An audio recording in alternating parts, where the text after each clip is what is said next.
한국의 살인사건 64번째 사건입니다. 아, 이거 지명 나옵니다. 네. 제천 사채업자 살인사건입니다. 부제목 교수님 한번 불러주십시오. 예, 부제는 내가 이렇게 붙였어요. 인생 마지막 도박. 인생 마지막 도박. 우리가 우리 김윤희 프로파일러에 또 좋아하는 곳이 나오네, 이 지명이. 아시는 분들은 다 아실 거예요. 다 알 거야. 이제 네. 충북 제천 사채업자 살인 사건. 네. 아니, 저는 이게 그 지명이 붙는다라는 부분에 대해서 그렇게 자극적인 걸 잘 몰랐어요. 근데 예. 막상 제가 살던 고향의 그 이름이 제천 사채업자 살인 사건 딱 들어가니까 기분이 되게 묘해지고요. 이 제가 지명들 막 동 나오는 데를 다 아는 데니다. 화사동, 화산동. 화산동이요. 예. 그래서 그 막 도로들 막 나오고 막 이러니까 되게 이상한 느낌이 들더라고요. 맞아요. 그랬을 네. 거예요. 이게 우리 김윤희 프로파일러가 막 고등학교 때까지 제천에 있었어요? 네, 저 제천 여고 출신입니다. 거기는요, 지금도 사실 가다 보면요, 시내를 조금만 벗어나면 논밭이 이렇게 되게 많이 펼쳐져 있어요. 근데 제천은 경치도 좋고 공기가 엄청 좋습니다. 공기야 시골이니까 당연히 좋을 것 같고. 저기 도시입니다, 교수님. 저희가 시예요, 시. 이게 시는 어지간하면 다 시 붙여주니까. 저희 제천시. 예, 이것도 살인 사건 무겁게 들어가면서 또 네. 농담했다고 욕 먹기 전에 이제 바로 또 정색합시다. 네, 알겠습니다. 네. 이거는 2012년에 일어났던 사건입니다. 네. 2012년 10월 28일 일요일이었습니다. 일요일입니다. 네, 예. 아침 8시 17분인데요. 예. 네. 제천시 화산동 왕복 4차선 도로변입니다. 예. 여기가 약간 그렇게 화산동이 사실 중심거리는 아니거든요. 좀 떨어져 그래도 번화가라면서요. 네, 외곽인데요. 요쪽만 좀 번화가예요. 화산동 요 쪽. 빌딩이 막 3층짜리 그 건물이 막 올라가고 그런 데라고 그러던데. 그러니까 빌딩은 아니고 3층 상가. 3층도 빌딩입니다. 제천은 빌딩이. 제천에서는 3층이면 빌딩 아닌가요? 저희 5층도 있고. 5층도 있습니까?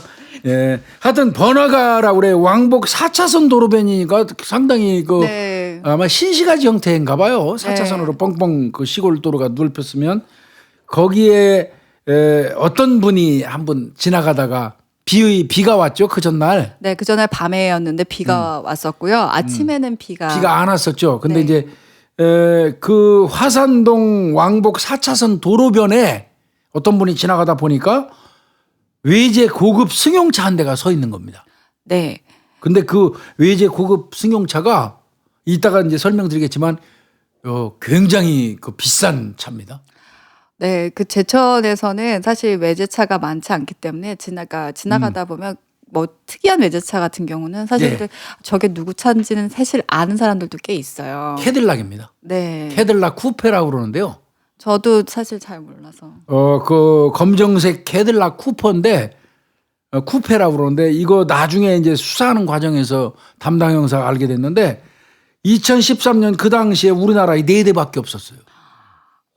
우리나라에 4대밖에 없는 게 한 대가 이렇게 충북 제천 화산동 그 번화가에서 발견이 된 겁니다. 그 주차돼 있는데 가까이 다가가 봤대요, 그분이. 그게 가까이 다가갔던 게 아니라 이게 차가 딱 세워져 있는데 트렁크가 이렇게 열려져 있는 완전히는 아니고 이렇게 네. 반쯤 열렸던 것 같아요. 네. 트렁크 왜 우리가 잘못 누르면 탁 누르면 덜컥 하고 열리는 요 정도 선. 그 정도 선으로 이 트렁크가 열려 있으니까 아마 시동은 꺼져 있었고 네. 그러니까 그 지나가던 분이 볼 때는 아주 누가 실수해서 트렁크 열어놓고 간모에 다시 트렁크를 닫아줘야겠다.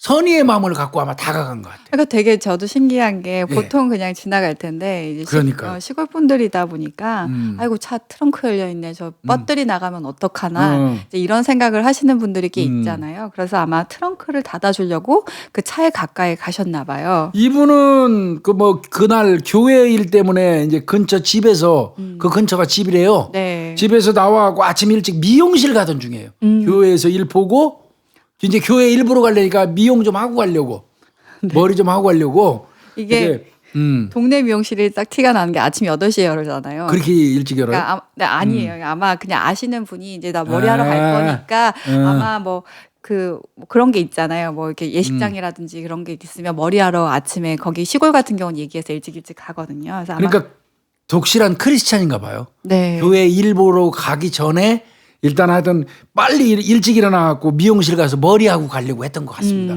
그분이 가서 트렁크를 닫아주려고 그러는데 딱 봤더니 운전석 그 창문이 또 열려 있어요. 그러니까요. 어젯밤에 비가 왔어요. 비가 왔는데. 네. 예. 그래서 이제 이거 뭐지? 트렁크도 닫아줘야 되는데 딱 열다 보니까 그러면 누가 있나 사람이 이렇게 보게 되잖아요. 이렇게 이제 그 조수석에 운전석에서 운전석 안쪽으로 이렇게 들여다봤어요. 깜짝 놀란 겁니다. 저는 그때 소름 끼쳤을 거예요. 예, 한 사람이 이렇게 누워져 있는 겁니다. 조수석. 비스듬히. 네. 그러니까 엉덩이는 운전석에 있는 상태에서 조수석 쪽으로 이렇게 기댄 상태로 네. 누워 있는 겁니다. 근데 그렇게만 누워 있는 것이 아니라 피가 이제 자국이 발견됐어요. 발견이 된 거죠. 이분은 너무 놀라가지고 가기로 했던 미용실로 막 뛰어갑니다. 맞습니다. 그래서 야 저기에 차 안에 사람이 죽어 네. 있는 것 같아. 딱 얘기를 하니까 이 미용실 분이 그럼 112에 빨리 신고해야지. 맞습니다. 라고 해서 신고가 된 상황이었습니다. 그때가 08시 40분입니다. 네. 그러니까 8시 17분에 그 차를 봤잖아요. 네. 미용실 쫓아가가지고 경찰에 신고한 게 8시 40분입니다. 아마 그 사이 중에 아, 이거 해야 돼 말아야 돼 막 이렇게 좀 망설였나 봐요. 그러셨던 것 같아요. 자, 경찰 출동했겠죠? 네. 경찰 출동해서 딱 가서 봤어요. 이제 현장 볼까요? 현장은 거기가 신축 건물 공사장 앞에 주차돼 있었다고 그래요. 그 차는. 네. 그러니까 아마 앞에가 신축 건물 아까 말씀드린 한 3층 정도 되는 건물을 짓고 있는 데인가 봐요. 그 앞쪽에 이제 차가 주차돼 있는데 그 인근에는 3층짜리가 상가가 꽤 많았다고 그래요. 그 주변에. 네, 거기가 아마 그 이제 주택가랑 그 상가들이 같이 뒤섞여 있는 밀집돼 있는 거구나. 곳이어서요. 아마 그런 식으로 딱 봤을 때 아마 주차가 돼 있으면은 이상하게 오랫동안 돼 있다면 아마 의심할 만한 요소는 됐을 거예요. 그리고 그 차 주변에 다른 차도 또 몇 대 있었다고 그래요. 예. 근데 이때 이제 저희가 그러면은 출동을 하게 되면 일단 현장부터 통제를 하게 되고요. 그렇습니다. 이제 이제 감식에 들어가게 됩니다. 역전지구대가 먼저 출동을 했어요. 아, 네, 역전지구대. 거기 역전지구대가 그 근처에 있다면서요. 있어요. 네. 그리고 119도 왔다고 합니다. 네. 아까도 말씀드렸지만 그 차는 우리나라에서 그 당시에 4대밖에 없는 검정색 캐딜락 쿠페라는 네. 차량이에요. 조수석 창문은 닫혀 있었어요. 음. 운전석은 열려 있는 상태고 조수석은 닫혀 있었어요.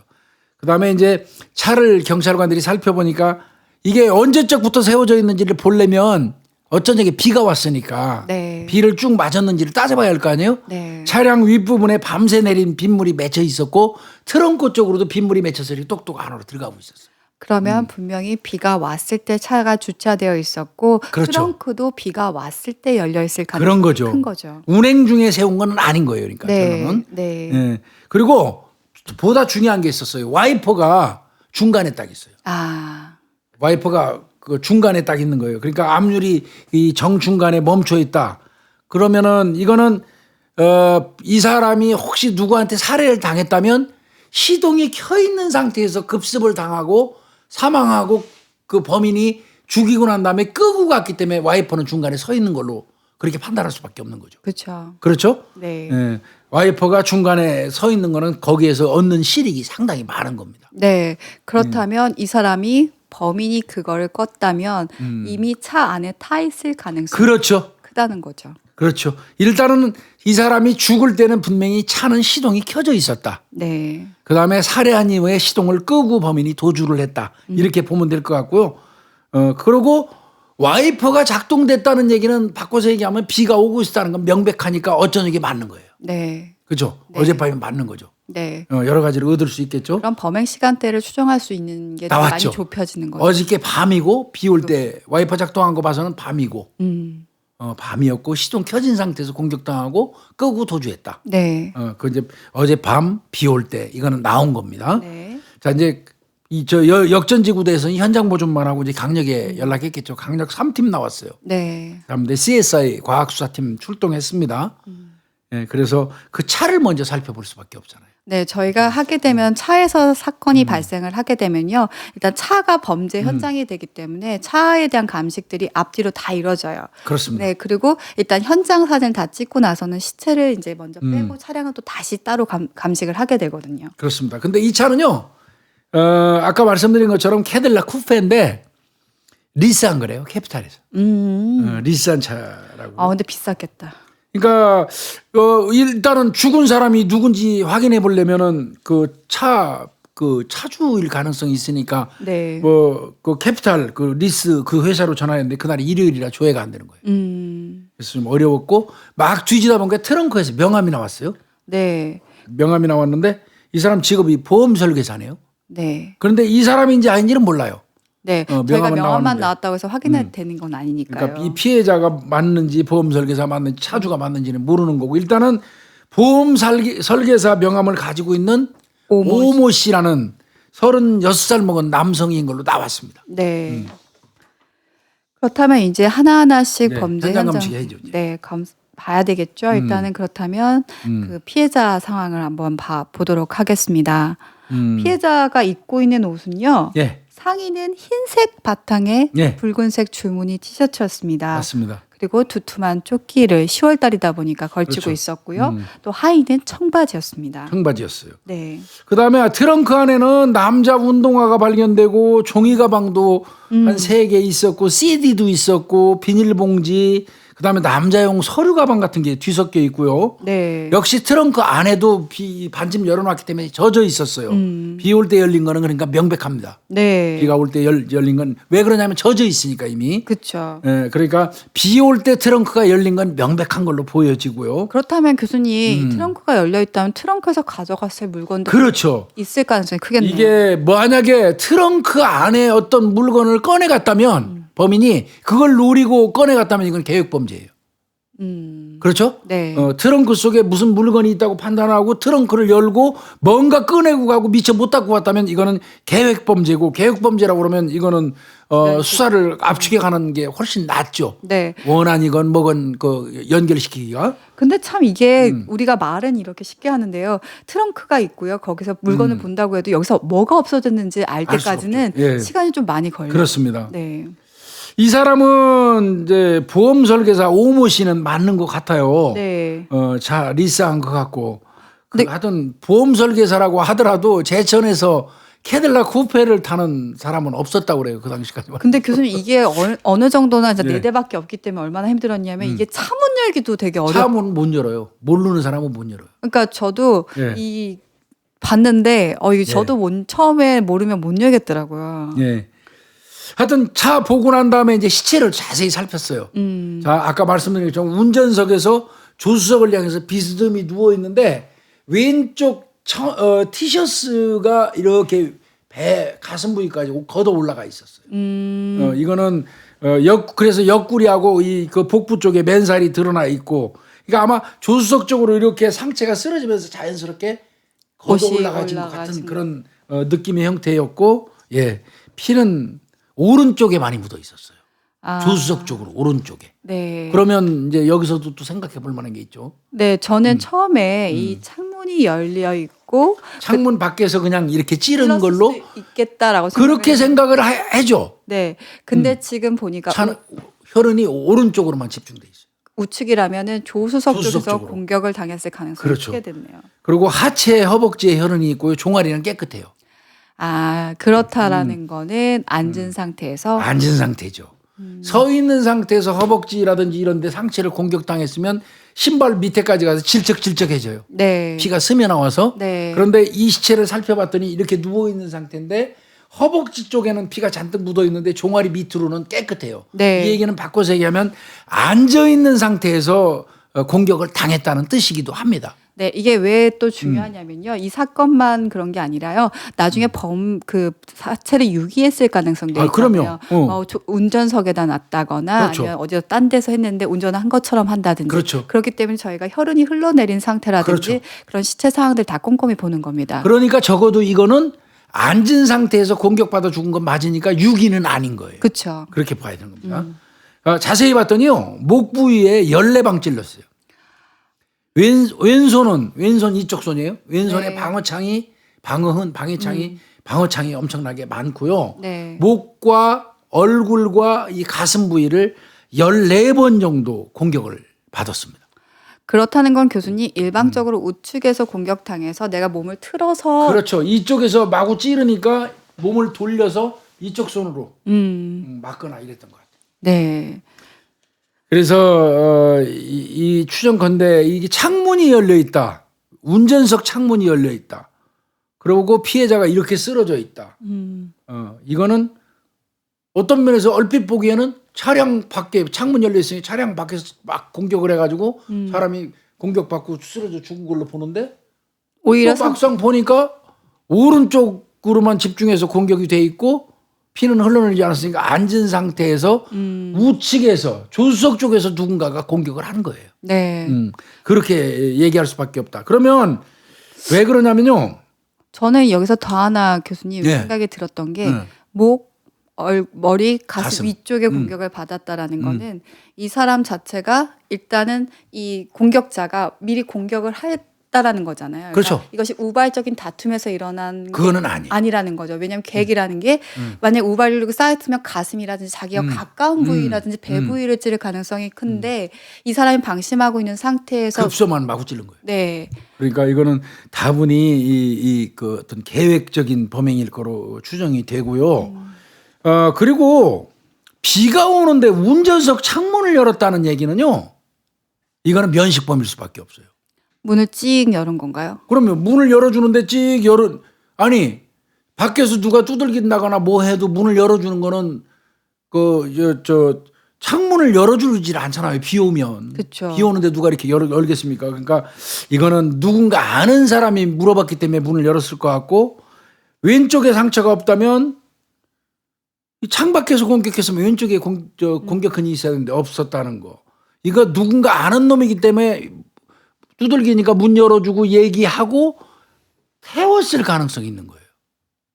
그렇게 그렇죠. 일단은 경찰은 봤고요. 네. 일단은 사체를 꺼내서 이제 감식 보냈어요. 네. 다시 차량 감식합니다. 네. 아까 말씀하신 것처럼 차량 감식이에요. 차문을 못 열어요. 형사들이. 이 차량 문이 두 개인데 외부 손잡이가 옆으로 있대요. 옆으로. 아, 외제차는 확실히 차가 문이 두 개군요. 예, 이 형사들이 이 문을 못 열어서 쩔쩔맸고 나중에 이제 겨우 어렵게 알아보니까 이건 잠금 장치를 풀어놓고 문을 열어야 하는 그런 구조래요. 저는 사실 이게 그러니까 저도 한 번도 못 봤어요. 캐딜락 쿠페라는 네. 차는. 이걸 형사들이 어렵게 이제 문을 열었어요. 아까도 말씀드렸지만 이 차는 우리나라에 그 당시에 네 대밖에 없는 차. 그리고 차량 안에서 더 발견된 게 나오는데 피해자의 이빨이 깨진 게 나와요. 공격 당시 치아가 깨져가지고 이게 발견됐고 좌석 밑에는 10,000원짜리 지폐 한 장하고 5,000원짜리 지폐 한 2장 정도가 이게 구겨진 채 흩어져 있고 운전석 시트하고 이 기어 박스 사이에는 불가리스 요구르트가 이거 중요해요. 불가리스 요구르트가 두 병이 딱 병이 있는 겁니다. 네, 그리고요 분홍색 우산이 비 왔으니까 분홍색 우산이 운전석 요 틈 사이에 있고요. 그다음에 중요한 거 있어요. 운전석 있잖아요. 네. 이 창틀에 혈흔이 있어요. 근데 그 혈흔이 그러면 피가 많이 있을 테니까 쳤으니까 튀긴 게 아닙니다. 네, 저희가 닦인 흔적이라고 하는데요. 맞습니다. 네, 이거는 사실 그 가해자가 쓰러지면서 닦이거나요. 아니면 맞죠. 피해자가 닦이면 쓰러지면서 닦이거나 아니면 가해자가 일부러 닦은 흔적일 가능성이 크기 그렇습니다. 때문에 이것은 어쨌든 행동 자체가 있었다라고 저희가 보기 때문에 해석을 하는데 피해자는 근데 운전석 쪽에가 아니잖아요. 네. 조수석 쪽으로 넘어지다 보니까 그러니까 이쪽에 나올 리가 없죠. 네, 그렇다면 이쪽 창틀에 혈흔이 듬뿍 묻어 있고 그걸 이렇게 닦은 흔적이 나올 이유가 없죠. 그리고 범인이 피해자가 쓰러졌다면 다 형태가 같이 예. 겹칠 텐데 그게 아니라 이건 누군가에 의해서 닦인 흔적이라는 것들이 그렇다면은 후사경에는 또 비산열 흔적이 있대요. 네. 이 후사경 같은데 찌를 때 튄 그 흔적 후사경에 예, 그러니까 이건 종합해 보면 범인은 조수석에 앉아갖고 피해자를 공격한 거예요. 네. 예. 이 뭐 공격당한 상처라든지 방어흔이라든지 이 조수석에 또 튄 혈흔. 그러니까 이쪽에서 공격해서 튀는 거 제가 늘 말씀드리지만 우리 사건 의뢰에서 참 너무 자세히 얘기하면 뭐한데 사람은 칼을 꽂았다 뺄 때 칼이 꽂혔다가 빠져나올 때 튀겨나오는 그 혈흔이 또 있어요. 그 네. 비산혈이. 네. 그건 또 달라요. 네. 즉 낙하혈은 동그랗게 똑똑 떨어지고 이건 타원형으로 가고 뭐 이렇게 하는 그런 또 혈흔 기법이 있거든요. 그러니까 뭐 비산혈 같은 경우는 네. 공격 부위라든지 공격 위치 같은 걸 파악하는데 굉장히 유리해요. 네, 그래서 추정을 할 수 있는 부분들이 또 생기고요.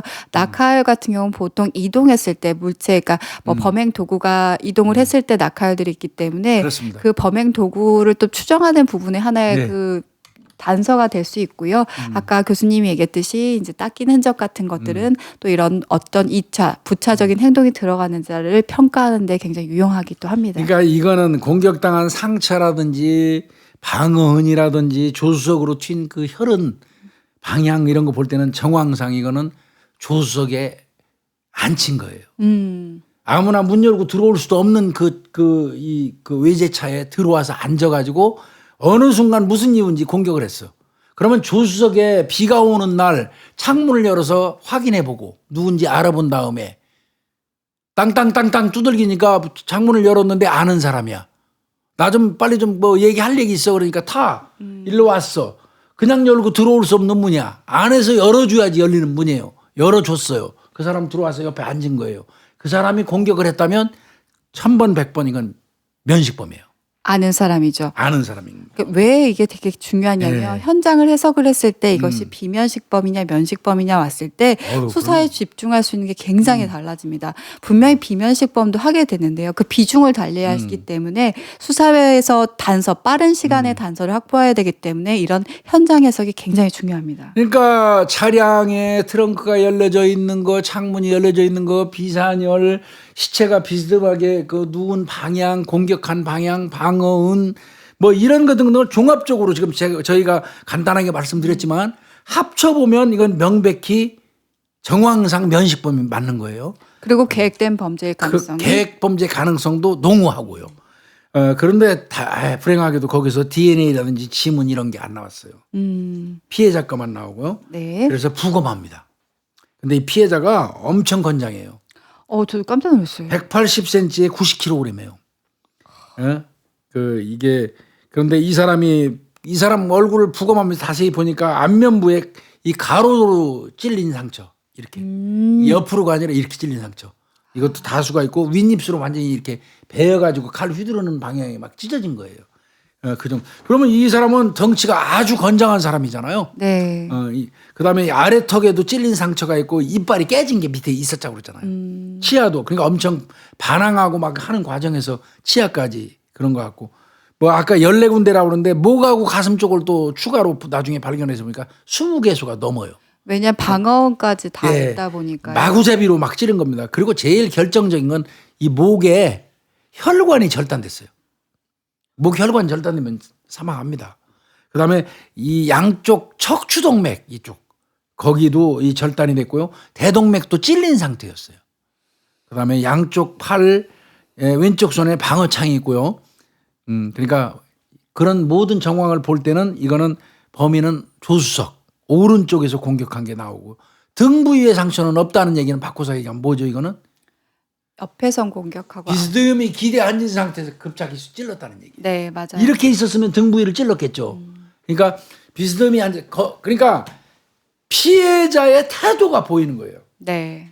옆에 누군가를 태웠지만 이 사람이 굉장히 어려운 사람이라면 고추세워 앉거나 앞으로 숙인 상태에서 얘기를 했을 거예요. 근데 등 부위에 상처가 하나도 없다는 얘기는 이 사람이 어떤 관계인지 모르지만 비스듬히 네. 기대가지고 이 사람하고 대화를 했다면 이 사람을 얕잡아 봤다기는 좀 그렇고 이 사람 편한 사이란 거죠. 편한 사이, 별로 개의치 않는 사이라고 볼 수 있는 거예요. 네. 그래서 등 쪽 부위에 없는 거 이런 것도 또 그런 거를 우리가 유추할 수 있어요. 네. 예. 그래서 이 상처를 정말 교수님이 해석을 해주셨지만 이래서 사실 현장이라든지 시체 엄청 분석이 중요합니다. 엄청 중요한 부분인 겁니다. 예. 돈도 가져가긴 했어요. 근데 네. 현금하고 수표 한 80만 원 정도로 가져갔거든요. 자, 근데요. 이게 되게 강도일까요? 이게 되게 중요한 부분이 있는 게 뭐냐면 복수나 진짜 워낙 감정만 있는 경우는요. 이렇게 돈을 가져가는 경우는 흔치 않아요. 맞아요. 네. 근데 이 사람한테는 그렇다면 어떤 경제적인 어려움도 있는 거예요. 네. 진짜 이게 사실 저는 에이 뭐 가면서 그냥 훔쳐갈 수 있지라고 생각을 했는데 사건들을 보다 보면 진짜 정서적인 어떤 감정적인 것만 있을 때 돈을 가져가지는 않더라고요. 그러니까 면식범이 필요 이상의 과도한 공격을 하지 않을 뿐더러 네. 현금 같은 거 손 안 대거든요. 네. 이거는 원한을 가진 어떤 주변 인물일 가능성이 많고 그러다 보니까 경찰은 이제 피해자 주변 수사를 시작을 하는 겁니다. 네. 제일 먼저 하는 게 이제 휴대폰 통화 내역이죠. 네. 근데 이제 거기서는 그 당시에는 특별한 거를 발견을 일단은 못했어요. 네. 휴대폰에서는. 저희가 휴대전화에서 특이 사항이 있다 없다라는 거는 보통 이제 그 걸려온 전후를 보게 되는데, 그렇죠. 근데 그 거기 시간대. 봤을 때는 특별한 게 없었던 예. 상황이었던 거죠. 그렇다면 이제 피해자 조사를 저희가 뭐 제일 먼저 피해자 하겠습니다. 한번 봅시다. 이제 피해자가 네. 어떤 사람인지. 네. 이제 그 우리 김윤희 프로파일러 동네에는 깡패가 2개 파가 있죠. 거기 소속이 안 돼 있어서 모르겠습니다. 아니 그래도 그 동네 향토 유직은 향토를 지키자고 그 계시는 분들. 아니, 네. 제가 대체로 걔들은 우리 외부에서 침범하지 말고 우리 고향은 우리가 지킨다. 우리가 뜯어먹는다 그거지. 우리만 뜯어먹는다 그런데 그 새끼들 말은 맨날 그러잖아요. 우리 외부의 외침을 막기 위해서 우리는 똘똘 뭉쳤다고 그러잖아요. 우리만 뜯어먹어야 되는데 외부에서 와서 뜯어먹는 걸 막는다 그렇게 말해야 되는데 아주 뭐 꼴값들을 하는데 거기 2개 파 있어. 유명한데 제천의 깡패. 네, 제천에 역전파는 얘가 제가 한번 역전파 들어봤어요? 들어봤고요. 왜냐하면 그 그 역전파는 이제 비교적 최근이고요. 네. 그러니까 신세대에는 맞네. 네, 그 제천은 유명한 애들이 조가파가 있어. 조가파. 조가파가 있고 14인조파가 있어. 아, 14인 조파. 저 처음 들어봤어요. 그게 원조예요. 아. 제천 깡패는 조가파 14인조파를 좀 쳐줍니다. 좀 쳐줘. 아, 왜냐하면 제천이 제 고향 욕하기 좀 그런데 약간 그러니까 깡패 조직으로 유명했던 게 거기가 옛날에는 이제 지금은 세멘트가 나오고 그래서요. 돈이 네. 돌던 곳이에요. 네, 그런다가 저희가 철도가 되게 잘 뚫혀 예, 있어서 교통의 도시에서 안 뚫혀 있는 데가 없다 보니까 외진들도 되게 팔동팔달. 네, 외진들도 많이 오고 또 아까 교수님 얘기했듯이 시멘트 회사가 있어가지고 지금은 좀 많이 상권이 떨어졌는데 당시에는. 돈이 되게 많았던 도시여서 그 당시에는 탄광, 정선, 탄광 이런 데도 돈이 젖과 꿀이 막 흐르는 땅이었어요. 네. 그래서 사람들이 거기 많이 모였고 깡패들이 그때는 그런 데로 진출할. 내가 늘 말씀드린 깡패 새끼들은 돈을 향해서 전진한다니까 대가리가 깨져도. 그래서 뒤질 줄도 모르고 돈만 보고 간다니까 꾸역꾸역. 네. 그 제천도 그 14인조파나 조가파 같은 경우는 지들끼리 전쟁도 하고 살인 사건도 일으키고 그랬어요. 맞아요. 그래서 저 어렸을 때 자랄 때 엄마가 이제 엄마도 제천 분이었는데 어디 가다 보면 제천 출신이에요. 그러면 거기 애들 드센데 막 거기 깡패 유명하잖아 이런데 얘기 되게 많이 들으셨다고 하더라고요. 그 제천이 그 만만치는 않습니다. 충북에서. 네, 근데 저는 뭐 만만합니다. 청주는 뭐 이제 그 청주는 많죠. 시라소이파도 있고 뭐 여러 파가 있지만 파라다이스파도 있고 하여튼 그 제천이 근데 왜 이름이 거긴 되게 럭셔리한데 여긴 조가파 14인조파는 뭐야? 14인조파는 아마 두모가 하나 빼놓고 13명이 다 동등한가 봐요. 14인조파라고 내가 듣기에는 그렇게 들었고요. 네. 조가파는 두목이 조모 씨예요. 네, 조가파 있고요. 하여튼 이 피해자도 그 2개 파 중에 1개 파에서 활동하는 폭력 조직 그 중간 보스 정도 되는 사람입니다. 그러니까 180cm에 90kg 정도 건장한 체격이었는데 어느 날 본인의 차 안에서 그 외제차 좋은 데서 이 변사체로 발견이 된 거예요. 그러면 일단은 조직 깡패가 죽은 거예요. 쉽게 얘기해서 어떻게 보면. 그렇다면 폭력 조직의 이권 조직 간의 전쟁. 네, 그렇게 생각할 수도 있잖아요. 당연히 그렇게 생각하죠. 그리고 칼인데. 김윤희 프로파일러는 그렇게 보입니까? 사실 이권 다툼에 의한 조직 간의 경쟁으로 보이십니까? 저는 사실 차 안이라고 했을 때부터 아니라고 생각이 들었습니다. 그래요? 왜냐하면 차 안에서는 상대 조직들을 자기가 안으로 안 태운다 이거죠? 네. 그건 뭐 그것도 나름 일견 타당성이 있어 보이긴 합니다만 저 무시당했습니다 지금. 하여튼 이거는 조직 간의 전쟁으로 경찰도 처음에 봤어요. 어찌됐건 조폭이 비참하게 살해가 되면 이건 반대파거나 원한진 애들이 죽였을 가능성이 있다고 제일 먼저 판단할 수밖에 없잖아요. 그럼요. 이권 다툼 그렇게 생각을 했어요. 그러면 조직 간의 싸움이라고 한다면 가해자의 또 가해자를 또 그걸로 분석을 해볼 필요가 있어.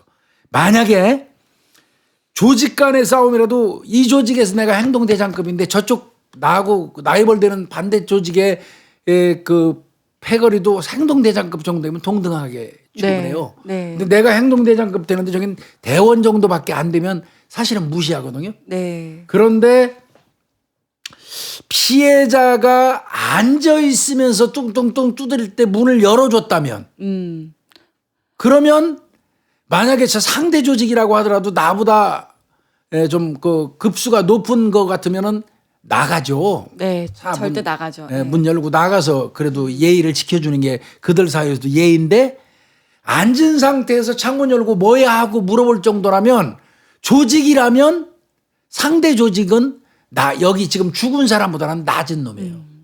서열이. 네. 그렇게 추정하면 되겠죠. 네. 그렇게 했어요.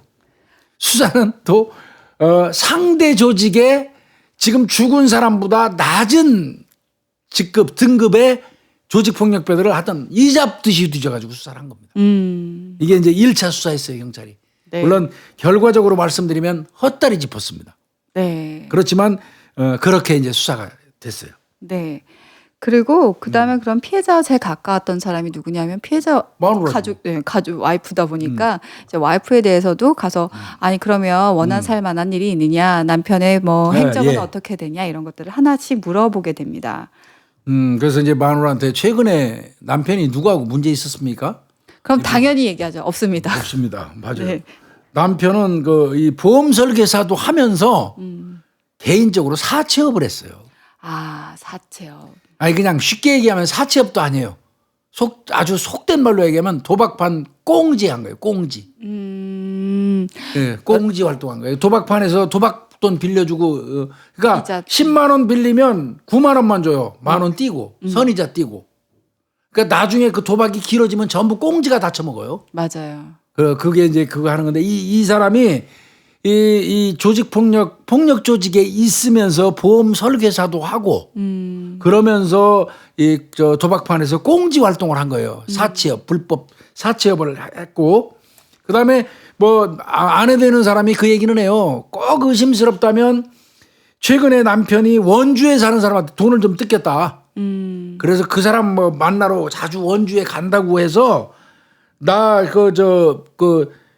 어떤 신발을 샀었나 봐요. 원주에 있는 백화점에서. 네네. 아마 제천에서는 원주 쪽으로 나가는 모양이죠, 백화점을? 네, 왜냐하면 제천은요 청주가 더 가까운 게 아니라 원주가 3-40분 거리밖에 안 돼요. 그래서 저희가 시내로 나간대. 약간 큰 도시로 나가서 뭘 산다. 여기 백화점이 없거든요. 원주민을 앞에다 두고 하니까 지리 설명이 상당히 잘 돼서 좋네요. 네, 효율적이고. 그래서 제천에서 원주까지가 되게 가까워요. 한 30분에서 40분이면 가고. 그러니까 원주래요. 네, 그래서 제천은 그 충청북도 있긴 하지만 청주나 충주로 가는 게 아니라 대부분 강원도로 원주로 가는군요. 가요. 네. 그럼 원주로 간다고 했대요. 신발 바꿔달라고 마누라가 얘기를 했대요. 백화점에서 산 신발. 그래서 27일 날 당일 날 오후 3시에 외출을 했다. 네. 그렇게 얘기를 했어요. 그런데 경찰이 또 원주까지 또 불나게 달려갔겠죠. 가서 확인해 보니까 그 백화점에 간 사실이 없어요. 아, 그러니까요. 차량 운행 기록도 안 나오고 안 갔어요. 차라리 마누라가 신발 바꿔 오라고 시켰으면 신발 바꿔야 그날 신발이나 바꾸러 가지 하라는 짓이나 잘하지. 뭘 했을까요? 그럼 이 사람은 신발 바꾸러 안 가고. 이 당구장에서 당구장 갔어요. 어떻게 그렇게 잘 알아요? 여기 써 있습니다, 교수님. 그 근처에 당구장에 갔어요. 이게 죽은 사람 피해자 친구래요. 친구가 운영하는 그 당구장인데 그날 밤 10시에 와서 1시간 당구 쳤대요. 그러면 11시죠. 네. 나간 시간이 11시인 거예요. 네. 그러니까 이제 경찰이 이제 그러면 피해자의 동선을 찾는 수밖에 없잖아요. 이제 원주는 안 갔어. 네. 당일날 오후 3시에 원주 간다고 나갔잖아요. 집에서 나와가지고 이 사람의 동선을 이제 찾아야 되는 거 아니에요. 네. 그래서 쭉 찾다 보니까 이 피해자 친구가 운영하는 당구장에서 밤 10시에 와가지고 11시에 나갔으니까 그때까지 살아 있었잖아. 네. 그죠? 네. 자, 11시 이후에 죽은 거네, 분명히 이제. 그렇죠. 그때부터 그 주변에 있는 CCTV를 분석합니다. 네. 그때 당구장 주변. CCTV와 블랙박스들을 하나씩 조사를 하는데요. 예. 근데 여러분들 잊지 말아야 될 게 그날 비가 왔고 밤이었습니다. 맞아요. 그 주변에 CCTV는 35개 정도 있었대요. 네. 블랙박스 포함해서. 그런데 이게 보니까 하나가 나오긴 나오는데요. 그 화산 교차로 쪽에서 CCTV가 하나 있는데 거기에서 이 피해자가 당구장에서 딱 나온대요.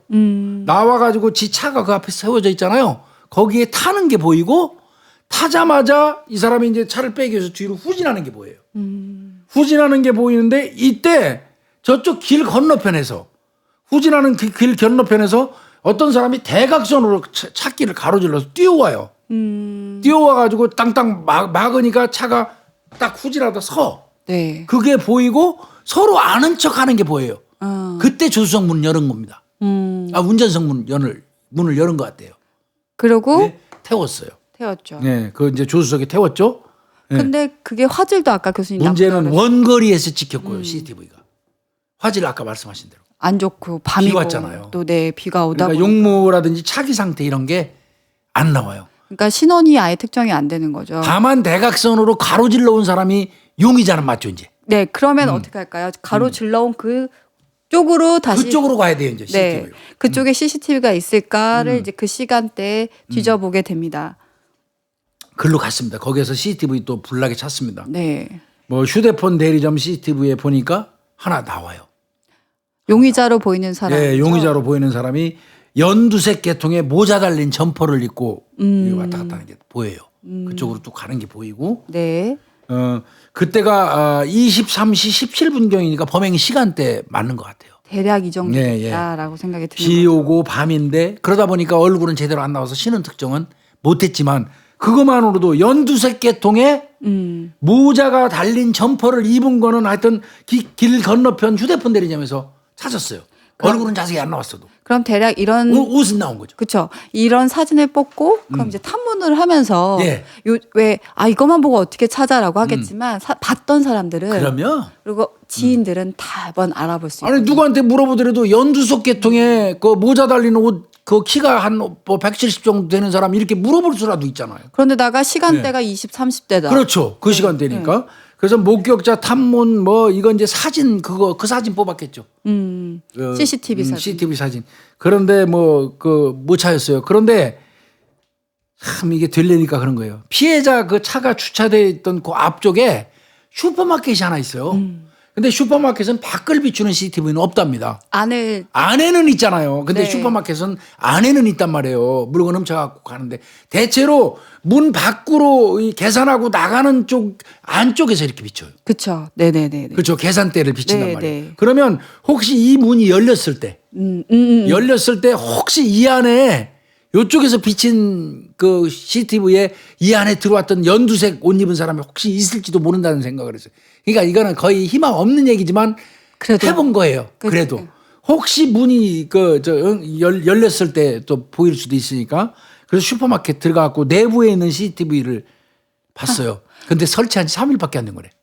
와. 기가 막힌 타임이에요. 그거 계속 다 보려면 그거 안 돼서. 그러뇨. 그 내부 촬영을 봤더니 그 범행 시간대 23시 시간대 분석을 했더니 연두색 점퍼를 입은 사람이 들어와요. 이것도 그 행운. 마트에.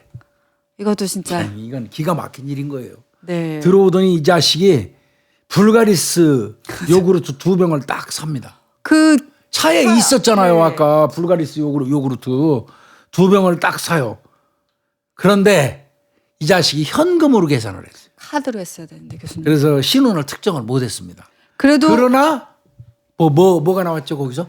선명한 얼굴은 완벽하게 나온 겁니다. 이제는 선명하게. 그리고 불가리스. 그렇죠. 내부에서 딱 그 CCTV 얼굴 선명하게 나온 거예요. 그러니까 CCTV가 몇 개 동원된 거야. 아까 보면 뭐. 거의 이제 예. 큼지막한 것만 3개. 예, 그 세 개가 뭐 얼굴 완벽하게 나온 거죠. 네. 그래서 이제 그 사진 들고 그 네. 사진 이제 수십 장 뽑았대요. 네. 형사들이 들고 막 찾으러 댕긴 거예요. 이렇게 생긴 사람.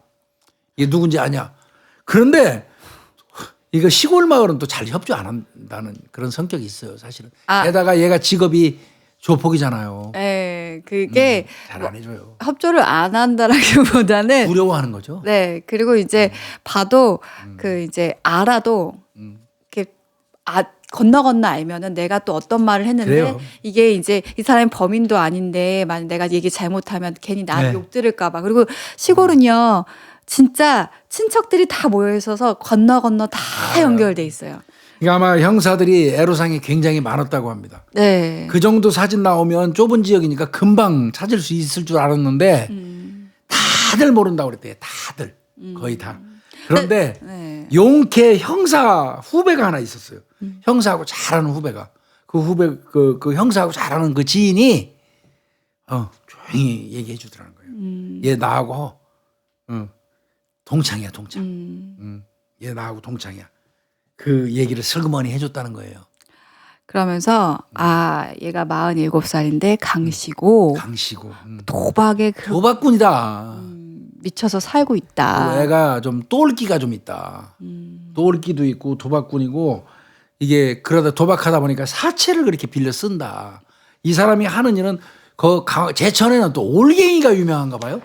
네, 이게 제천은 강이 되게 많고 산이 많아요. 그러다 올갱이 도매업한대 이 사람이. 그래서 올갱이가 뭔가 싶은데 그 다슬기라고 다슬기요, 하시더라고요. 다슬기. 표준어로는. 저희는 올갱이라고도 해요. 올갱이, 올뱅이 이렇게 얘기하거든요. 올갱이 아우가고 뭐 이런 거 국 끓여서 먹고 쪽쪽 맞아요. 빼서 이렇게 핀셋으로 해서 핀셋이래. 오핀으로 해서 뽑아 먹는데요. 이쑤시개로. 저희는 오핀. 지방마다 다르군요. 네. 우리는 이쑤시개로 뽑습니다. 저희는 오핀으로 합니다. 오핀으로 하다가 쇠붙이라 안 좋을 것 같은데. 하여튼 이 사람은 제천에서 올갱이 도매업을 하는 5식구의 가장인 강모 씨라는 사람이에요. 네. 47살 먹은. 네. 이 사람은 한 달 월수면 150밖에 안 된대요. 네. 근데 이게 도박에 찌들어 살아. 돈 150 버는 놈이. 그러니까 이게 올갱이 도매업을 하면 진짜 많이 못 버는 건 맞거든요. 그러니까요. 이 사람 잡아왔어요. 1차 조사했습니다. 직접 증거는 없잖아요, 현재까지는. 그렇죠. 정황 긴급 체포는 못 하죠. 네. 게다가요, 이 사람은 그 주변에다 알아보니까 이제 사건 나고 난 이후에 장례 치렀잖아요. 그 장례 치를 때 그 죽은 오씨 빈소 찾아가지고 장지까지 찾아가서 울고 그랬던 사람이래요. 그러니까요. 동네 후배라고 그러면서 후배의 명복을 빈다고 그러면서. 저는 잠깐 이해가 안 돼가지고. 그러니까 이 사람이 직접 증거 없고 그러니까 부인을 하는 거죠, 경찰한테. 네. 나 그 죽은 오씨 안다. 알지만 동네 후배고 나 그날 범행 사건이 일어난 날 27일 날 알리바이를 대라 그랬더니 27일 날 나 새벽 6시에 아는 사람하고 강원도 영월 가서 영월이 강원도 맞죠? 영월이 강원도인데요. 맞아. 네네, 강원도인데 여기도 저희가 제천의 그 활동구역이라고 생각하시면 돼요. 똑같아요. 아까 원주 가는 길이랑 한 3-40분 정도밖에 안 돼서. 그래서 저도 사실 영월에 저희 친척집이 있어서 매번 이렇게 영월에 가거든요. 오늘 제천 사건 잘했어요. 지리감각이 풍부해가지고. 그리고 영월도 강이 많아서 거기도. 영월 그 동강 있잖아요. 네, 그래서 거기도 올갱이 같은 거가 많아서. 네, 그래서 한 원주 가는 거리랑 영월 가는 거. 영월이 조금 더 짧고요. 원주가 좀 더 기니까 보통 비슷해요. 그러니까 이제 이 강 씨는 그 얘기하는 거예요. 나 오씨 안다. 죽은 오씨 알지만 그 사건이 난 27일 날 나는 새벽 6시에 지인하고 같이 강원도 영월에 가가지고 올갱이 잡고 새벽 3시에 왔다. 그 다음날 새벽 3시에 집에 왔다. 그러니까 난 그 당일날 죽은 오씨를 만난 사실이 없다. 이렇게 알리바이를 딱 대는 거예요. 네네네. 그런데 이때 CCTV에 나와서 지 얼굴 알고 형사들이 찾아간 거 아니야. 그렇죠. 그래도 형사들이 입적도 안 했어요. 그 부분에 대해서. 그 얘기하면 만난 적은 있지만 안 주겠다고 할 거야 이제 또. 그렇죠. 지금은 만난 적도 없다고 얘기하는 거 그대로 조사받는 거야. 사진은 이미 사진에 의해서 지가 만난 거를 우리는 형사는 확인했잖아. 그래도 오리발 까는 대로 조사 받아주는 거예요. 그리고 CCTV에 나왔다는 얘기 자체를 안 해요. 네. 그 사람한테. 그건 다 이제 경찰이 작정이죠. CCTV 보여주면서 너 이 CCTV 나오는데 헛소리 하고 있어 그러면 만난 적은 있다고 바꾸겠지 말을. 그렇죠. 그러고는 이제 죽이지는 않았다고 또 오리발 까면 골치 아파지잖아요. 그러니까 이제 형사들이 그 얘기 안 해요. 네. 그리고 일단 끝났어. 1차 조사. 그리고 조금 있다 2차 조사 다시 합니다. 그렇다면 영월에 갔다고 하는데 그거 증명해 줄 사람이 있냐? 그렇죠. 그거가 제일 먼저. 2차 이제 조사 불러가지고 그때는 CCTV 보여주면서. 네. 너 이거 맞아 임마. 그러니까 그때서는 만나긴 했대. 역시 예상한 대로 죽이지는 않았대. 네. 그러니까 그래? 조금 전에 김윤희 프로파일러 얘기한 것처럼 알리바이 대봐. 이렇게 된 거예요. 그랬더니 나는 27일 날 영월 갈 때 A씨라는 사람하고 같이 동업자 갔다. 올갱이 동업자? 네. 그래서 그 사람이랑 같이 갔으니까 그 사람이 다 증명해 줄 거다. 라고 얘기를 한 거죠. 그러니까 27일 날 영월에 올갱이 잡으러 갈 때 자기하고 올갱이 그 채취 같이 하는 A 씨라고 합시다 편의상. 네. A 씨하고 같이 갔다. 근데 사실 올갱이 잡는 게 불법이라면서요. 아, 왜 그러냐면 하나하나 잡는 건 괜찮은데 이 사람들이 어떻게 하냐면 뭐 배나 이런 걸 타고 가서 그 기계 같은 걸 돌려요. 그래서 긁어와 버린 거야. 네, 긁어와 버려요. 이게 원래 불법이에요. 그래서 지금 다 씨가 말랐어요. 그래서 맞아요. 올갱이가 그래서 저희 할머니가 맨날 그 올뱅이 맨날 여름에 국 끓여주셨는데 이제는 바닥에 없다고 못 끓여주시거든요. 그래도 좀 많이 모으셔가지고 한번 주셨으면 좋겠는데.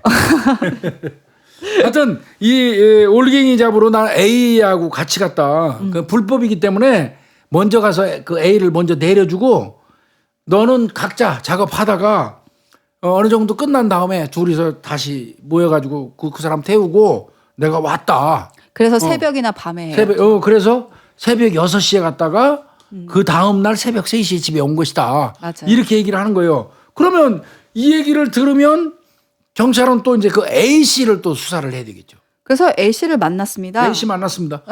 평상시처럼 곧 고무보트 타고 우리 그러니까 고무보트 타고 긁어내는가 보죠. 네, 그래서 그게 약간 그 얘기 하더라고요. 밑에서 다 이렇게 읽어가지고 다 이렇게 걷어낸다고 하더라고요. 그래서 거기 아예 생태계를 다 죽인다고 하더라고요. 그렇게 하면 안 되는데. 네. 하여튼 이 A 씨를 수사했더니 고무보트 타고 작업한 거 맞다. 네. 각자 작업했다 그 사람하고. 강 씨하고 각자 작업했고 다 끝나고 나면 여느 날처럼 전화를 해서 모인다 같이. 네. 그래서 한 차를 타고 같이 온다. 근데 그날도 그렇게 했다. 근데 여기 또 특이한 게 불가리스 요구르트를 또 갖다 줘서 먹었고. 같이 먹었다. 그러니까 이거는 경찰 입장에서 볼 때 이거 황당한 거예요. 같이 있었는데 같이 있는 것 같지 않다. 말 그대로 올갱이 잡으러 같이 갔고 불가리스 같이 먹고 그 사간 거. 그러고 같이 갈 때 같이 갔고 차 타고 올 때도 한 차 타고 같이 왔다. 그러면 경찰 입장에서는 이건 알리바이가 어느 정도 되는데 그런데 허점이 하나 있죠. 그 속에. 네. 작업은 둘이 똑같이 붙어서 같이 안 했죠. 네. 올갱이 작업을. 근데 각자 하고 끝나면 전화 연락해서 합쳐갖고 차 타고 온대요. 네. 경찰은 그걸 노린 겁니다. 네. 근데다가 강 씨 옷이 그럼 어떤 색깔이었냐라고 물어보니까 검정색 계통. 네, 연두색 계통이 아니었던 맞습니다. 거죠. 그러다 예. 보니까 이제 약간씩 혼선이 또 오기를 시작을 했는데요. 예. 그렇다면 이제 제일 확실한 건 차잖아요. 그렇죠. 차들이 어떻게 왜냐하면 분명히 이 사람이 차 타고 왔던 게 목격이 됐다 보니까 차를 이제 추적을 하게 됐는데 막상 그 강 씨의 차는 움직이는 흔적이 없는 겁니다. 맞습니다. 이게 당일날 27일날 강 씨는 용의자죠. 네. 강 씨는 CCTV를 쭉 보니까 영월까지 간 그 길 그걸 보니까 영월에 가는 흔적이 없어요. 그래서 다시 A 씨한테 물어봐요. 아니 강 씨가 운전하는 차 타고 작업 끝나고 같이 갔다며. 근데 왜 그 강 씨는 그 CCTV에 강 씨 차가 안 잡혀? 그러니까 그건 내 차예요.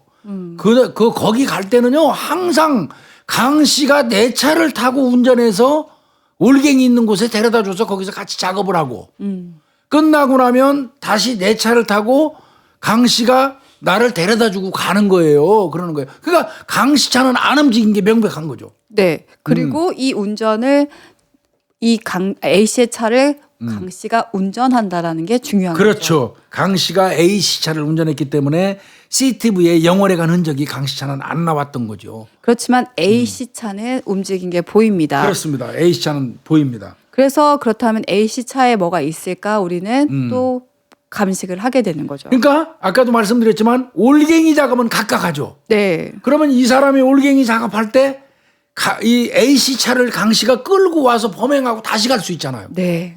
그러니까 그 차도 한번 살펴볼 필요가 있는 거 아니에요. 네. 그래서 그 A 씨 차 그 수색을 했더니 시트에 얼룩이 있기는 해요. 그게 이제 혈흔인지 여부는 이제 모르겠지만. 그래서 채취를 했고요. 얼룩 채취합니다. 네. 예. 그다음에 조수석 문틀에서도 발견돼요. 조수석 문틀에서도 육안으로 식별 가능한 혈흔이 발견됐어요. 이걸 국가수에서 수집을 했고요. 네. 나중에 이제 피해자 혈흔하고 일치하는지 확인하는데 맞습니다. 나중에 이제 밝혀져요.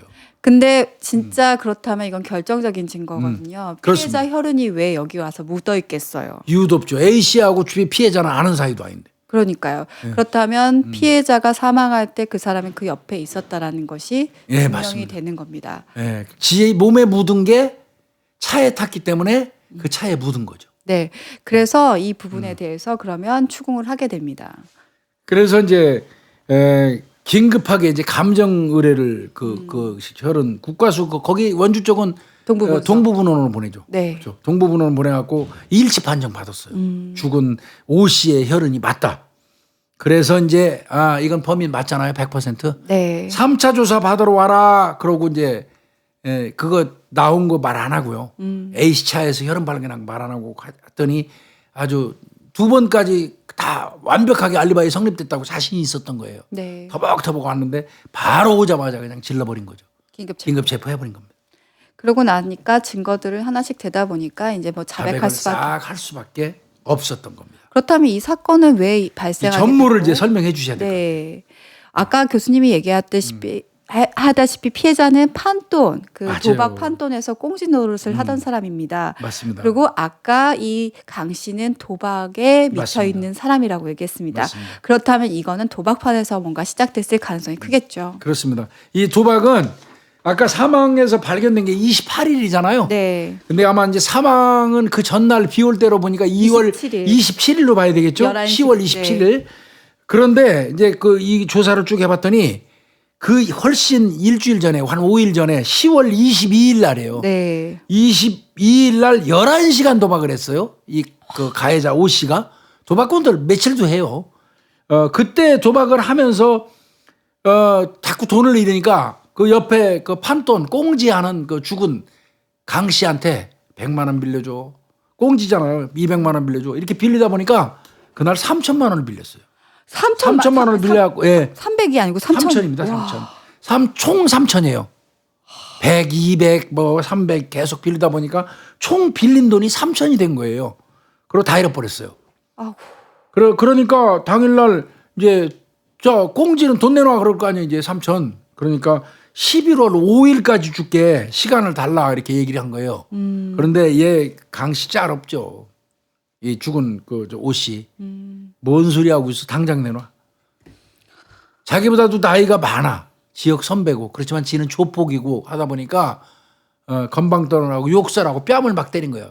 그러니까 빚졌다고. 피해자 오 씨는 36이었고요. 이 가해자 그 강 씨는 47살이었으니까 그래요. 나이 선배예요. 차이가 좀 있었고. 그럼에도 불구하고 돈 꿔 갔다고 돈 당장 내놓으라고 때리면서 야, 그 3천만 원이면 하루에 500만 원씩 내가 돈을 창출할 수 있어. 무슨 11월 5일까지 기다려 헛소리 하지 말고 당장 내놔 그러면서 욕설하고 뺨 때리고 막 그랬어요. 그러니까 나 지금 그 3천만 원 도저히 내가 구할 수 있는 입장이 못 된다고 사정을 하니까 그러면 이자라도 갖고 와. 네. 이자라도 갖고 오라고 한 거예요. 그때 이제 이 가해자 오 씨가 닥닥 긁어서 빌려가지고 구한 돈이 총 200만 원이에요. 그 200만 원을 들고 찾아가면서 이자를 받고 연기를 해주면 그냥 오고 그거 안 받고 끝까지 돈 내놓으라고 그러고 때리고 그러면 죽여버리려고 아예 흉기를 준비하고 간 겁니다. 네, 점퍼 안쪽 주머니에다가요. 예. 칼을 소지하고 갔고요. 맞습니다. 그다음에 이제 어떻게 보면 피해자 오 씨의 동선을 다 알고 있잖아요. 알고 있죠. 예. 그러니까 당구장에 들어간 것들을 확인을 했고 30분 기다렸다는데요. 당구장 네. 밖에서. 그러니까 나오면은 내가 얘를 찾아 차 안에 들어가서 같이 얘기해야 되겠다라는 이제 계획이 섰던 거죠. 근데 아까 교수님 설명하듯이 피해자가 이제 당구장에서 나와서 차를 이제 후진을 해서 쫙 세우는 걸 보고 건너가죠. 네. 그래서 열어주세요라고 해서 그때 이제 운전석 문이 열렸겠죠. 열렸어요. 근데 이때도 똑같았대요. 이제 강 씨의 증언에 따라 문을 못 열어가지고 열어준 거죠. 네 열어줘서 딱 차에 들어가게 됐습니다. 그래서 200을 주면서 이제 이자까지만 이거 받고 11월 5일까지 시간 좀 줘라. 네 그렇게 사정을 했다고 합니다. 근데 노. 그냥 필요 없어. 그러니까 그럼 잠깐만. 그리고 문 좀 열어줘. 내려가지고 그 옆에 있는 그 마트로 가요. 마트로 가서 거기서 또 불가리스를 사옵니다. 그때 이제 딱 비친 거죠. 비친 거예요. 그 불가리스를. 불가리스를 사가지고 와서 또 다시 줘요. 마시면서 하나 따주면서 좀 봐줘. 200만 원 일단 이자로 받고 11월 5일까지 내가 3천만 원 원금 갚을게 좀 봐줘. 안 된다고 그랬어요.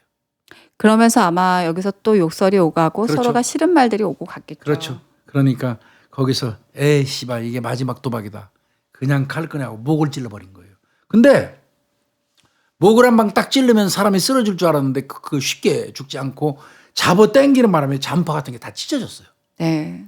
그래서 그 뒤에 정신없이 공격을 했다는 거예요. 본인도 몇 회를 공격했는지 모른다고 그 진술을 해서 그때 제천경찰서 홍용화 수사과장이었거든요. 그분 얘기가 뭐 마구제비로 찌르는 바람에 기억이 안 난다 하고 이렇게 인터뷰한 기억이 나요.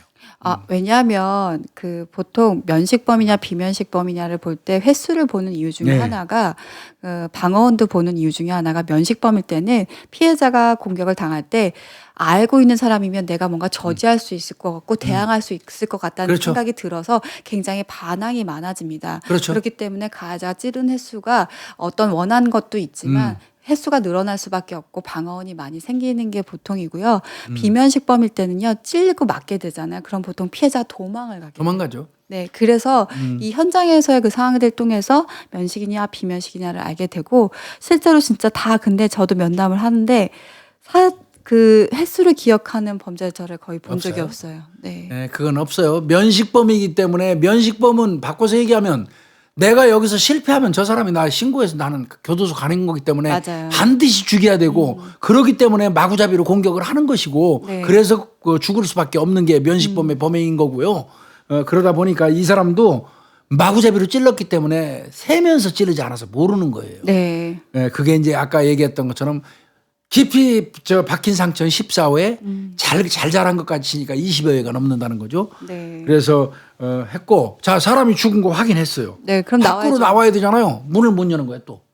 조수석 문을. 웃으면 안 되는데. 네, 문을 못 여는 거예요. 열 수가 없는 거예요. 그 상황에서 그래서 열으려고 그 앞에 있는 버튼을 막 눌러본 거예요. 이것저것. 그때 트렁크가 그게 열린 거죠? 트렁크가 반쯤 열려버린 거예요. 마구 막 이렇게 누르다가. 그게 트렁크가 열렸던 겁니다.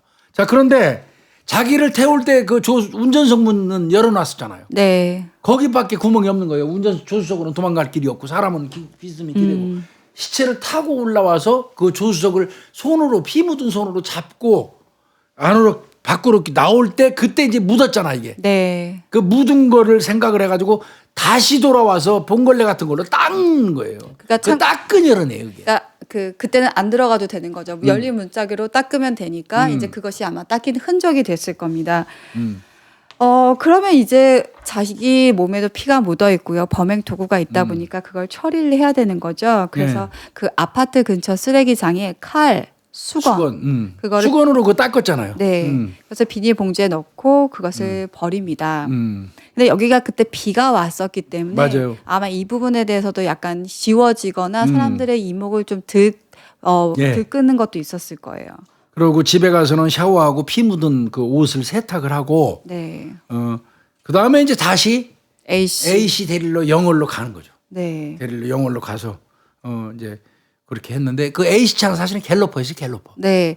시골에서는 SUV 많이 써요. 왜냐하면 올갱이 잡으러 가려고. 그것도 있고 길이 되게 험하기 때문에 보통 SUV 아니면 끌고 가기가 되게 어려운 경우가 많아서 그런데 저는 불가리스를 또 이 A씨한테 사고 갔다 그랬잖아요. 주면서. 알리바이 만들려고요. 네. 근데 저는 소름 끼치죠. 네, 그 불가리스.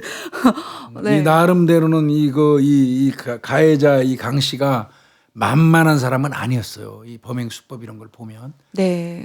그렇게 하고 집에 가서 샤워하고 피 묻은 옷 다 세탁하고 다시 A씨 차를 끌고 갤러퍼를 끌고 다시 영월로 간 거 아니에요. 그래서 그 사람을 올갱이 끝났다고 2시 반에 서로 통화해가지고 차에 태워서 데리고 온 거예요. 저는 이 범죄는 계획 범죄라고 생각이 드는데 이 강 씨는 수사 과정에서 나는 처음부터 죽일 생각은 없었다라고 얘기를 했다고 하더라고요. 맞아요. 처음부터 죽일 생각은 없다고 그러는데 그건 말이 안 되는 게요. 살해하는 데 사용했던 그 올갱이 채취용 칼이 원래는 지 차에 있던 거예요. A씨 차 갤러퍼에 있던 게 아니고 네. 원래 강 씨 지 차에 있던 거를 준비해 갔으니까 이거는 계획범죄죠. 네. 그런데다가 어떻게 A 씨랑 그날 딱 맞춰서 그렇죠. 같이 작업을 안 할 거라는 걸 알고 나서 또 A씨 차를 끌고 갔으니까요. 그렇죠. 이거는 저는 계획 범죄라고 보는데 계속 이 강 씨는 아니라고 주장을 합니다. 결국은 뭐 자백하고 다 인정돼 버린 거고요. 네. 이거를 내가 판결 그 사항을 찾으려고 엄청나게 애를 썼는데 뭐 처음 최초에는 25년 얘기가 나왔다가 뭐 20년으로 됐다는 말까지만 들었습니다. 네. 이게 저희가 그 교수님이 잘 알고 이게 진짜 어디 뒤져도 안 나오는 사건이어가지고요. 이게 네. 저도 지금 교수님한테 거의 자료를 받았는데 그렇기 때문에 판결물이 뭐 기사에 나거나 네. 그런 것이 아니어서 저희가 이제 교수님이 아마 수사진한테 여쭤봤던 것 같아요. 근데 수사진도 이제 알고 있는 내용에 한계가 좀 있다 네, 보니까 그래서 25년이나 아마 20년을 받았을 거라고 이제 추측을 하는 거죠.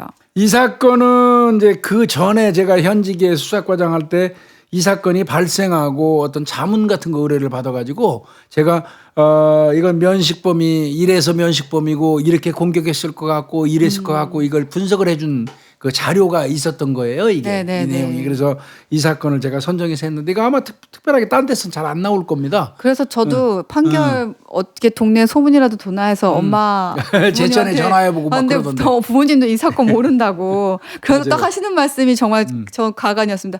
제천에 살인 사건이 얼마나 많은데 그걸 다 일일이 기억해. 제천에 살인 사건 맞습니까?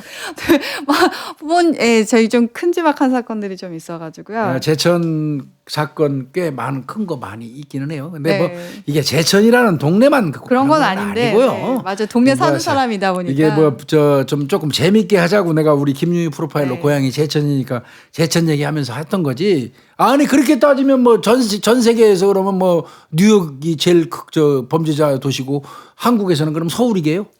그리고요 충북의 사건들 범죄율을 보면요 청주가 제일 많습니다. 청주 쪽이 많죠. 왜 이유는 당연합니다. 인구가 많기 때문이고요. 당연하죠. 그래서 항상 인구가 많고 교수님 말대로 경제적 상권이 발달되어 있는 그럼요. 범죄가 많기 때문에 이제 저희가 사실 지명 얘기하는 부분에 있어서는 전체 범죄율을 나타내는 게 아니기 때문에 이런 사건들이 난 거. 그래서 지명에 대해서는 오해는 좀 안 하셨으면 좋겠다는 생각을 그럼요. 네, 합니다. 오늘 이 사건을 이제 하면서 저희가 들려드리고 싶었던 건 정말 제가 아까 말씀드린 것처럼 인생 마지막 도박이고요. 네. 이 도박을 하는 사람들의 끝은 딱 정해져 있습니다. 네. 예, 도박을 하는 사람들의 끝 정해져 있고요. 바꿔서 얘기하면 도박판에서 공짜하는 사람도 도박하는 사람하고 똑같은 사람이고 오히려 더 나쁜 사람들이에요. 네. 뭐 희생자한테 그런 얘기 이 사람을 찝어서 하는 얘기는 아니고요. 그 사람들도 진짜 흡혈귀 같은 나쁜 사람들이에요.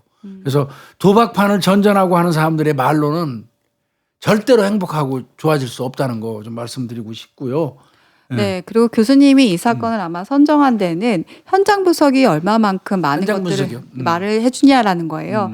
사실 지금 CCTV나 블랙박스가 많고 우리가 핸드폰이라든지 통신 수사, 뭐 포렌식, 디지털 포렌식. 그러니까 그런 것들이 있기 때문에 그런 걸 수사하면 되지라고 생각하겠지만 제일 먼저는 항상 사건의 현장입니다. 이건 현장이 다 말해주고 있어요. 네, 현장에서 말해주는 것이 가장 많고 그것이 기초가 됐을 때 디지털 포렌식이든 아니면 어떤 CCTV 수사든 의미가 있는 것이기 때문에요. 이런 부분들 현직에 계신 분들을 꼭 예. 고려를 했으면 좋겠다는 생각을 갖고 이걸 아마 준비하신 것 같습니다. 예, 차 시체 상황, 뭐 일기, 뭐 이런 것 등등을 종합적으로 해서 제가 늘 말씀드려요. 수사는 종합예술이에요. 네. 예, 그렇게 해서 이거는 분석을 처음에 우리가 상당히